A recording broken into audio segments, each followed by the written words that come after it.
Hello and welcome into another episode of Locked On Wolves. Today on the show, we're going to talk all about Timberwolves lineup data and specifically the idea of Kyle Anderson playing more at the three. We're going to talk more about Nas and Rudy combinations, Nickeil Alexander-Walker possibly starting, and more. We'll also look at Wolves Jazz. We haven't seen the Jazz since Thanksgiving time. It's all upcoming. Welcome in. You are Locked On Wolves. You are Locked On Timberwolves, your daily Minnesota Timberwolves podcast. Part of the Locked On Podcast Network. Your team every day.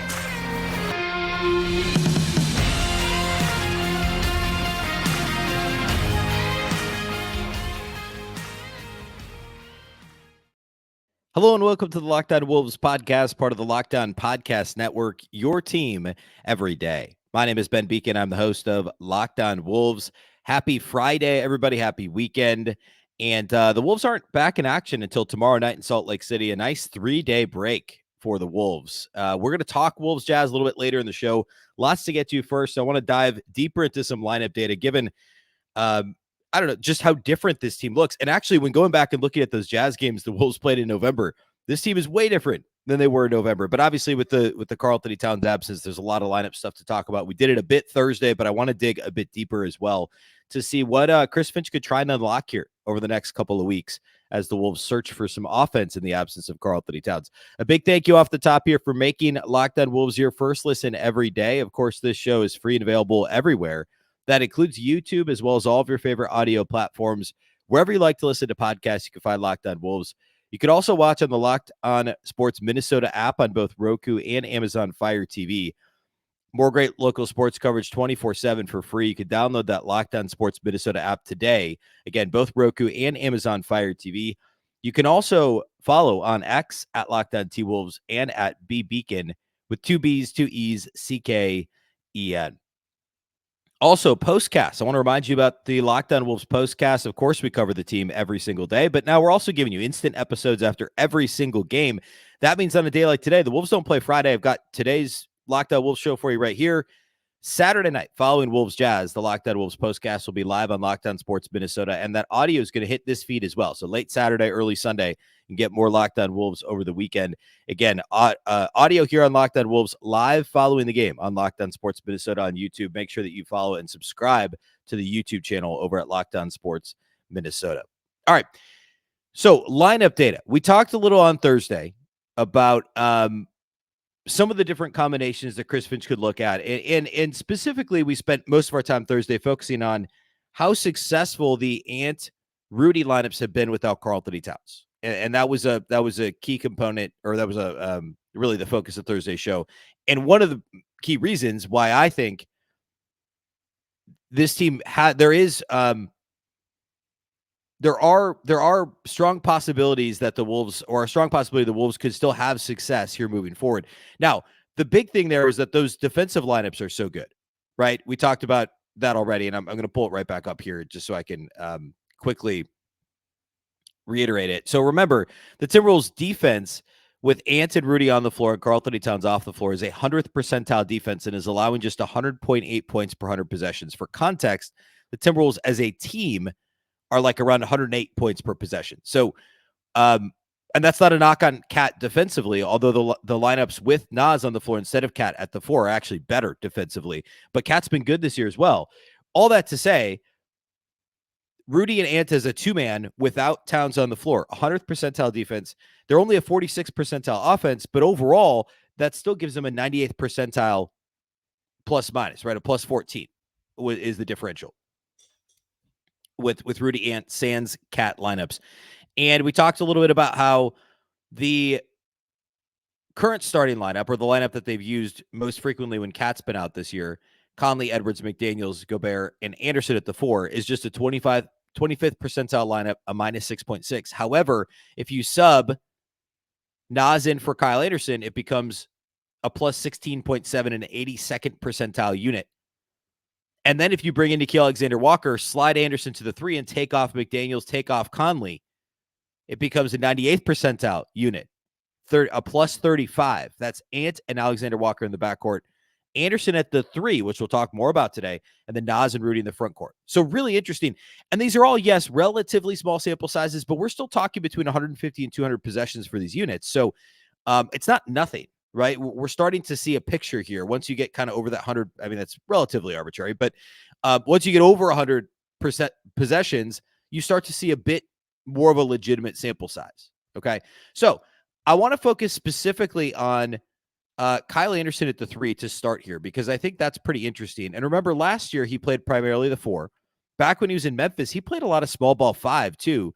And one of the things I've talked about on the show, and one of my concerns over the offseason, was with the contract that Naz received and essentially the doubling down on going big, because we never really saw it for any extended period of time last season. I was worried that Kyle Anderson would mostly play the 3 this year and that he would struggle.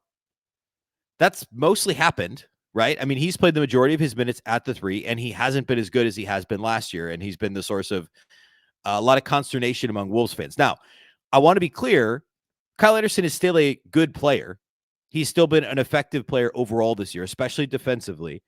But no, he has not looked comfortable offensively, and the fact that he went from shooting over 40% on corner threes last year, albeit unlimited volume, to now shooting 20% this year with no confidence in teams daring him to shoot. That's a big problem. And we talked about spacing, I think, on Wednesday's show. Maybe it was Tuesday's show. I don't know, Basketball Party Wednesday, one of the shows this week, or probably more than one show. We talked about spacing and the downturn that both Slo-Mo and Jaden McDaniels have taken from 3 and how that's hurt the Wolves. So I'm not discounting that at all. But that's part of the, delving into these numbers here. We have to look at how Slo-Mo's done at the 3 this year, or how those lineups have looked. And I'll tell you what, Slo-Mo lineups at the 3 without Karl-Anthony Towns have actually been positive. I know that sounds crazy, but it's true. Now, it changes a little bit if you add Towns to the mix, but I want to look at it without Karl-Anthony Towns on the floor. Okay, so here's what I plugged into Cleaning the Glass. These numbers are all, I should have said this earlier, all of my numbers right now are from Cleaning the Glass. So without Cat on the floor, Slo-Mo, Naz, and Rudy lineups. So this means Slo-Mo at the 3, Naz at the 4, Rudy at the 5, regardless of anybody else who's on the floor. It's only 674 possessions, and there's only one lineup that's played over 100 possessions, and it's that lineup I referenced a minute ago. Ant Alexander-Walker in the backcourt, Slo-Mo at the 3, and then Naz and Rudy. Those lineups have played 183 possessions, which is not a nothing sample, and it's a plus 35.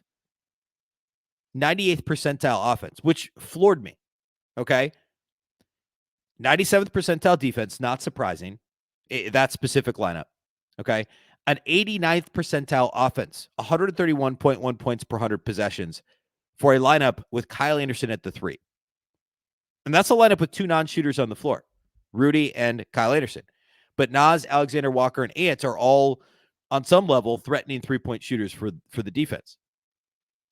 Now, as we saw in the second half, mostly, of the Clippers game on Tuesday, when Slo-Mo's on the floor with that sort of a lineup, he's basically running the offense. He's pretty much playing point guard. So he's the nominal small forward. Like, he is the small forward based on how those positions lay out, but he's effectively running the offense. And that's worked, right? Especially, like, if the opposing team plays a zone, that's an automatic. You plug Slo-Mo in, he gets to the nail, and he distributes, because you have 3 shooters and then Rudy down low looking for a lob, and Slo-Mo's a fairly good lob thrower. We've also seen him turn the ball over quite a bit on that attempt this year. But again, it's the threat of the lob to Rudy for, he gets a steal and he gets an easy dunk or a foul, or it's a kick to, Naz, Na, or Ant on the perimeter. Those offenses, or that unit, it's also a very big unit with Slo-Mo at the 3 and Nickeil Alexander-Walker and Ant to the backcourt. It's offensive rebounded much better than most Timberwolves units this year. It also gets to the line quite a bit. The only problem is turnovers, which you could say about the Wolves, more broadly this year, of course. But it's actually not all that, it's not any worse than their normal turnover rate, which isn't good, but still. There aren't any other Slo-Mo at the 3 lineups that have played over 100 possessions. There's one that has played 91 possessions, and that's with Mike Conley at the point, and otherwise the same. So with no Ant. So Conley, Alexander-Walker, Slo-Mo, Naz, and Rudy. 91 possessions, a plus 10.9, so also positive. In fact, 3 of the top 4 are at least a plus 10. So overall, again, over 674 possessions, Kyle Anderson at the 3 without Karl-Anthony Towns on the floor is a 97th percentile plus 12 point differential, a 99th percentile defense. The offense overall is just 52nd percentile, which will work if you're playing 99th percentile defense, right? That's kind of the story of the Wolves this year. But specifically with Ant and Alexander-Walker in the backcourt and Naz and Rudy, that lineup has been really, really good. Now, if you factor in Karl-Anthony Towns, things will start to look a little bit different. Not a lot different, because he hasn't actually played that many minutes at the 3 with Karl-Anthony Towns on the floor. And so, but that's how I plugged this in. It was without Cat on the floor, because that's the reality we're living. And I say that they've actually only played. Oh no, wait, I did that wrong. Yeah, it does get a little bit different here, because then you have to take off. Let's see. Yeah, it looks, trust me, it looks a little bit different. It's not as good. There hasn't been too many minutes that way, though. We don't see Slo-Mo on the floor often as the 3 with Karl-Anthony Towns on the floor. At least not to this point this season. So what I want to do next is I want to look at Na with some of the different starting combinations. I also want to look at Rudy and Naz together, which we briefly touched on. We're going to do all that here, and then we'll look at Wolves, Jazz, and the upcoming schedule. It's all upcoming next. Today's episode of Locked On Wolves is brought to us by eBay Motors. Our partners at eBay Motors have teamed up with Locked On Fantasy Basketball host Josh Lloyd to bring you some of our best fantasy picks each week all season long. Whether you're prepping for a daily draft or scouting the waiver wire, every week we're going to provide you players that are guaranteed to fit on your roster.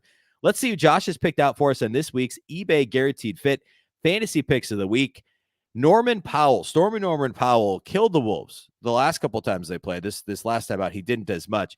But with Russell Westbrook out, and now Kawhi is dealing with that back issue we saw on national TV the other day, Powell should see his touches and minutes jump up during the next week or so. And we started to see that over the course of that Clippers game, although the Wolves did a good job of locking him down. But Powell's a legit 6th Man of the Year candidate, and he's going to see more minutes now without Russell Westbrook. Josh Lloyd from Locked On Fantasy Basketball is going to help you win your fantasy championship, and eBay Motors knows a championship team is about each player being a perfect fit. It's the same with your vehicle. My first car was a 95 Mercury Tracer. I loved it. I was in, I guess, late high school and mid-high school when I started driving it. I drove it most of the way through college and wish that I had done a better job taking care of it. And with eBay Motors, I absolutely would have. Nowadays, eBay Motors is absolutely where I go if I need anything for my vehicle. With over 122 million parts for your number one ride or die, you can make sure that your ride stays running smoothly. Brake kits, LED headlights, roof rack, bumpers, whatever your baby needs, eBay Motors has it. And with eBay Guaranteed Fit, it's guaranteed to fit your ride the first time, every time, or your money back. Plus, at these prices, you're going to be burning rubber, not cash. Keep your ride or die alive at ebaymotors.com. eBay Guaranteed Fit only available to U.S. customers. Eligible items only. Exclusions apply.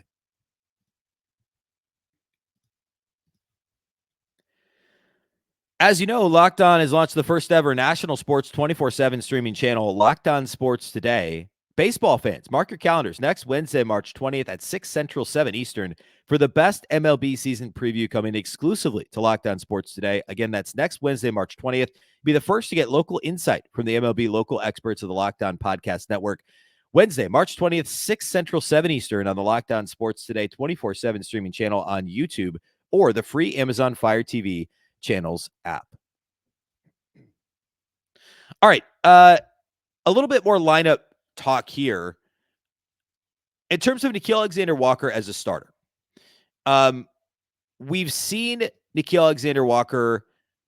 I mean, like, at times he's effectively played a 6-man role. It's tricky because so has Naz Reid, and early in the year, the idea was Shake Milton-Wood. That obviously didn't really work out. But specifically, minutes with Anthony Edwards and with Jaden McDaniels is something I think we need to look at, because there's a good chance that they start together here moving forward. And those minutes actually haven't been all that great. Now, I advocated a little bit the other day. Jack Borman was a little bit more aggressive about this on the Postcast Tuesday and then also on the Minnesota Basketball Party Wednesday, say that he thinks Nas should start, keep bringing Nas off the bench.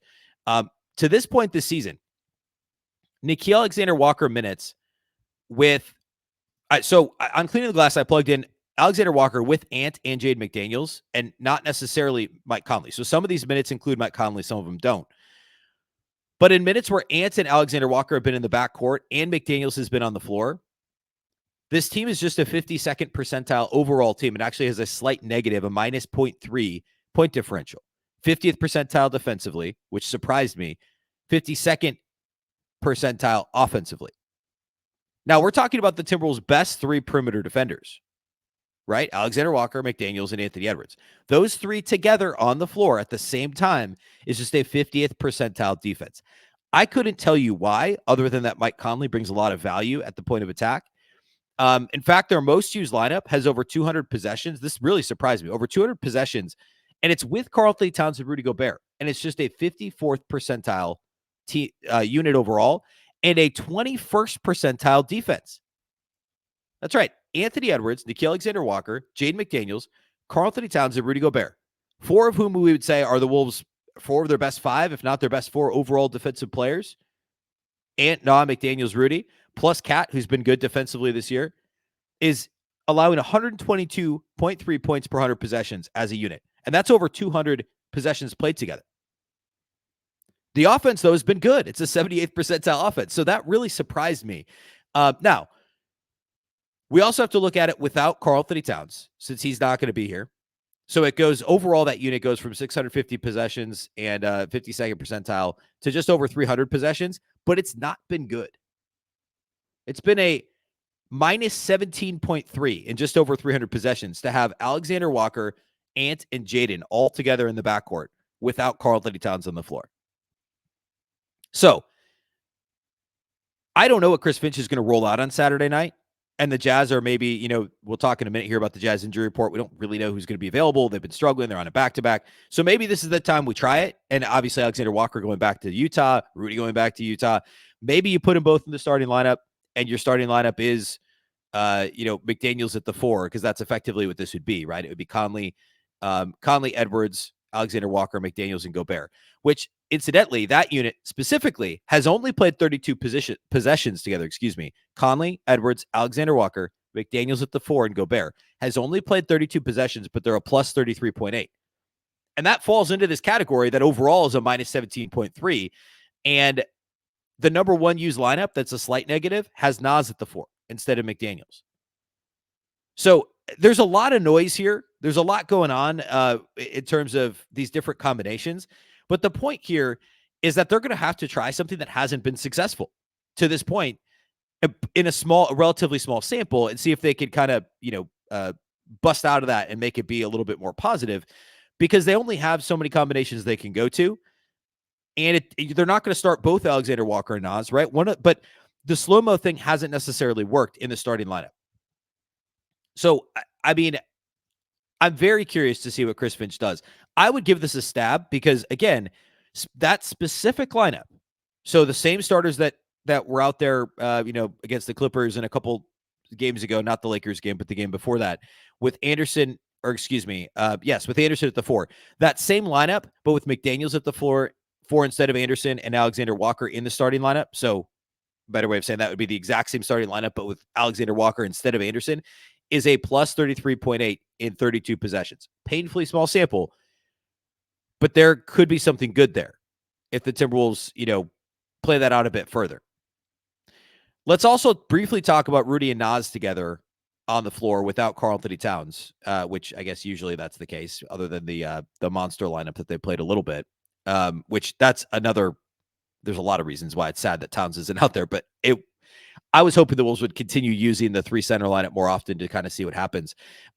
Rudy and Nas without Cat, as we talked about a little bit on Thursday's show, is a 98th percentile unit, a plus 12.7 point differential, 100th percentile in defense, just 33rd percentile offensively.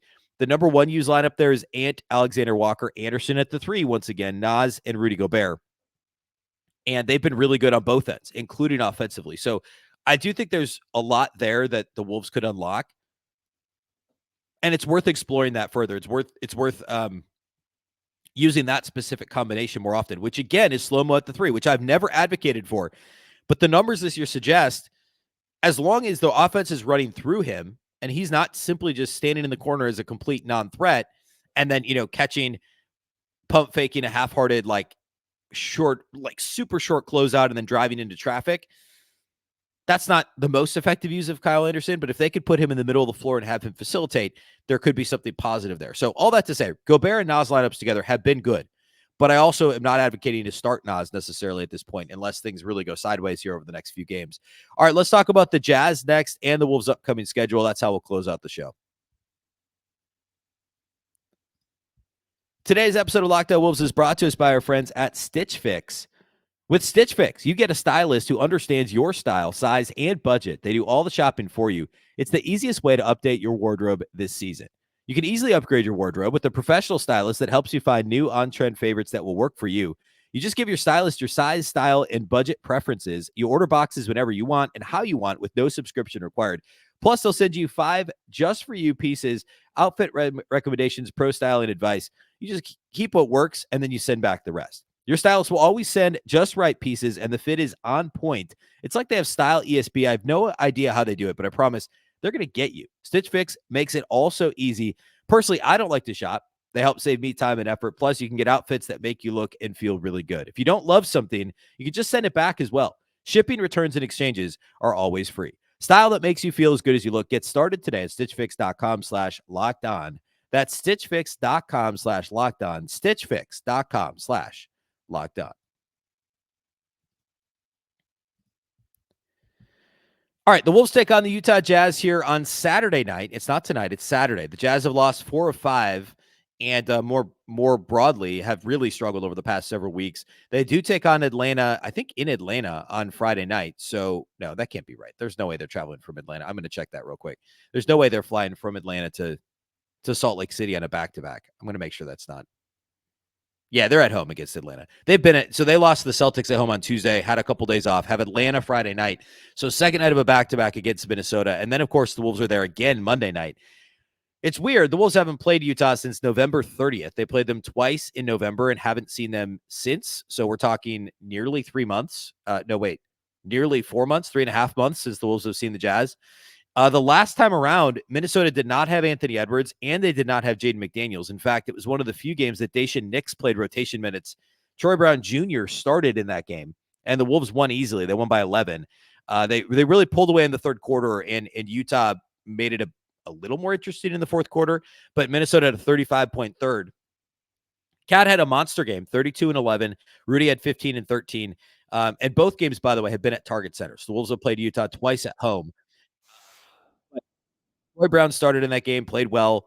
Daishen Nix played rotation minutes. Shake Milton played 20 minutes off the bench in this game. So the team looked very different back then. Alexander-Walker did start in the absence of Jaden McDaniels and scored 20 points, had 7 assists, 5 rebounds, 5 steals, and 2 blocks against his former team. So not surprisingly, Alexander-Walker wants to play against his former team and play well. The first game between the two was just the 5th game of the season, and the Wolves at the time were 2-2 coming in.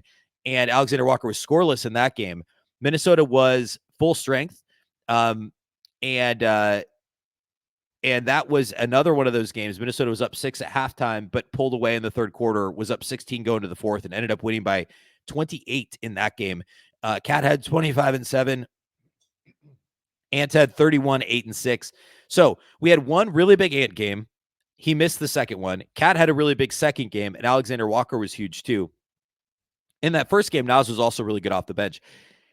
It's unclear who exactly is going to be available for the Jazz. They've already announced that on Friday night, Chris Dunn's going to sit out. Former Wolf lottery pick, top 10 pick Chris Dunn is out for rest on Friday. So seems like he may play Saturday. Markkanen's been out for 5-6 games with I think a quad.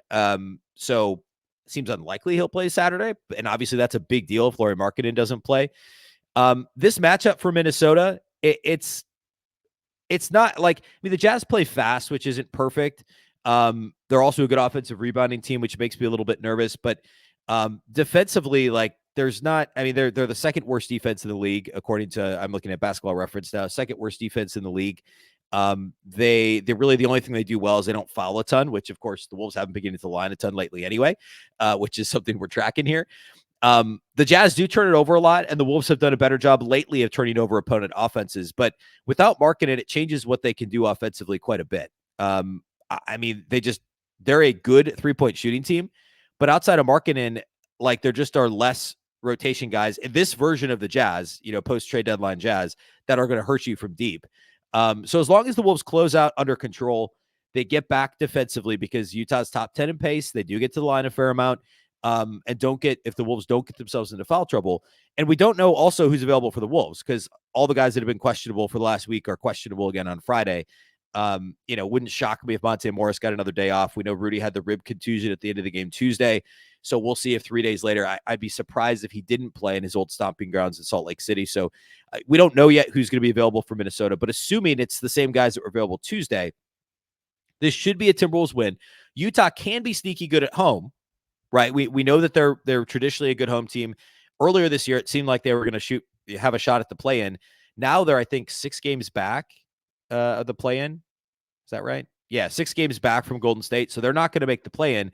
But still, they've got the best point differential of any non-playoff team. Well, I guess Houston's a little bit better. But they've been struggling lately. I think it really hinges on if Markkanen's available. If Markkanen's not available, there's no reason the Wolves shouldn't be favored by 8 or 9 points, even on the road in this one. Maybe not 8 or 9, 7 or 8 points, and they should win. There is no line yet at FanDuel because Utah plays Friday night. We're recording this Friday morning. So, not sure what that line's going to look like. But if Minnesota does well in transition and doesn't get themselves into foul trouble, they should be in good shape against, a bit of a depleted is maybe not the right word, a bit of a shorthanded Utah team that's been struggling quite a bit and is on the second night of a back-to-back. Upcoming schedule for Minnesota, it's Utah Saturday. It's Utah again at Utah on Monday night. And then things stiffen up a bit for the Wolves in terms of the schedule. They get the Nuggets when they return home after the 6-game road trip.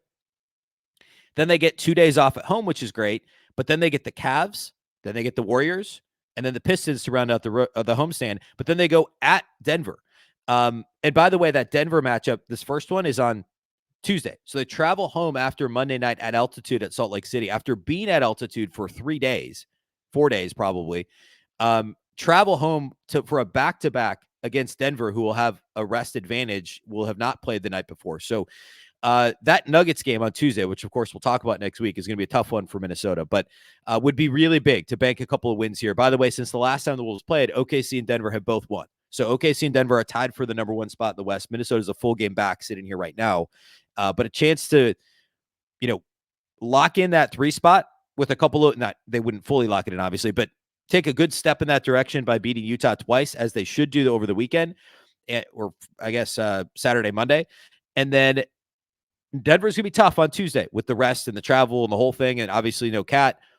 But if they can steal a game against Denver and make sure that they're at least breaking even in the tiebreak and they won't lose a tiebreaker to Denver, of course, they have the 1-0 advantage, but they still have 3 more against Denver. That would be really big. We'll talk more about that next week. All right.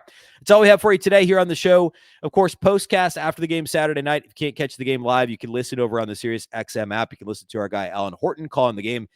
Just search Minnesota Timberwolves on the SXM app, and you can find that broadcast. And again, live postcast on Locked On Sports Minnesota on YouTube following the game. A big thank you for making Locked On Wolves your first listen every day. Of course, this show is free and available everywhere, including YouTube. You can also watch on the Locked On Sports Minnesota app on Roku and Amazon Fire TV, and you can follow on X at Locked On T-Wolves and also at Beecken with 2 B's, 2 E's, C-K-E-N. Of course, the Locked On Wolves podcast is part of the Locked On Podcast Network. Remember, the Locked On Network is your local experts on all the biggest stories. Once again, I'm Ben Beecken. This is the Locked On Wolves podcast, and we'll catch you next time.